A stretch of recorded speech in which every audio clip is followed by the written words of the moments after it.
Hello, I'm Pam Brzezinski, and I'm the creator of the Supplemental Transition Pre-Planning Tool. I will be your guide through this entire process. As a teacher, you are typically the facilitator of the Transition IEP meeting. What this means is that you often have to get the feedback and get the information from all of the other team planning members in order to develop a positive, strong, quality transition IEP.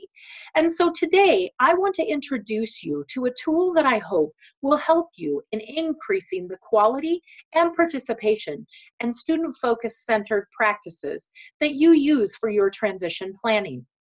Based on the transition taxonomy developed by Paula Kohler in 1996, one of the key components of successful transition meetings is student-focused planning.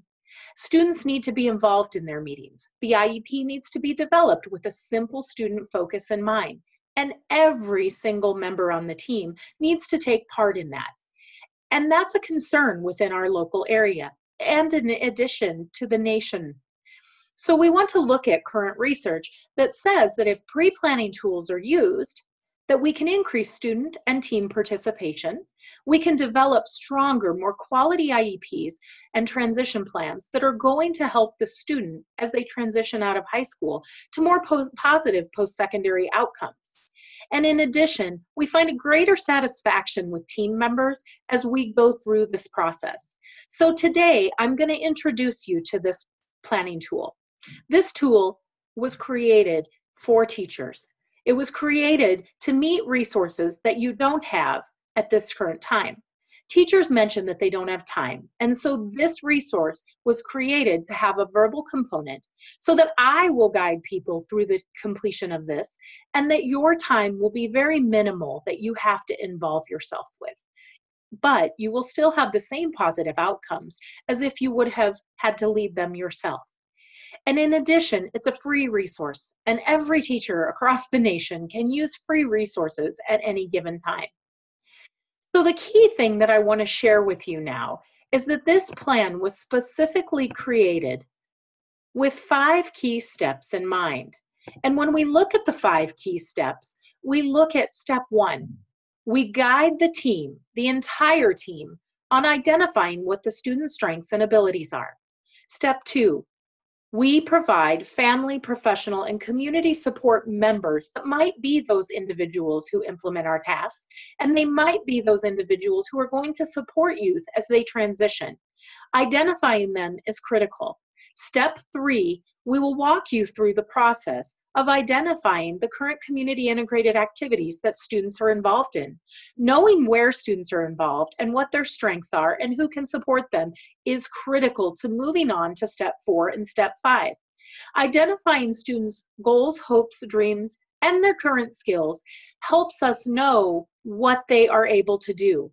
Bringing all of those things together moves us to step 5 of this process, which is identifying student needs and analyzing them through a gap analysis process that helps the team arrive at goals and tasks that are critical for growing the student as a positive adult in the community. And so when we look at these 5 steps, we have to remember that this process will guide you through that. It seems overwhelming at first, but remember that I'm here as the visual component to guide your team members through the completion of step 1 through 4. Step 5 can either be completed by them or you're choosing by the team.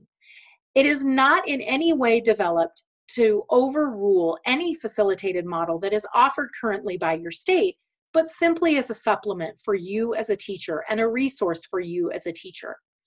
My goal is to help you increase capacity of your team, and increasing capacity of your team leads to better development and stronger transition planning. And I hope that this will affect your positive post-secondary outcomes. This is an easy implementation process. I've provided a timeline for you to be able to send information out. I've provided emails for you to send out. After you do those 2 things, my verbal guide will guide your team members. And I wish you luck in this process, and I hope that it provides the results you want. In order to identify that, I've included a pre-meeting survey and a post-meeting survey for you to complete on your own team to get some simple results to see if this process is working for you. And at any time in the process, if you have questions or you need any assistance with this entire process, I have included my email and my telephone number for you to contact me.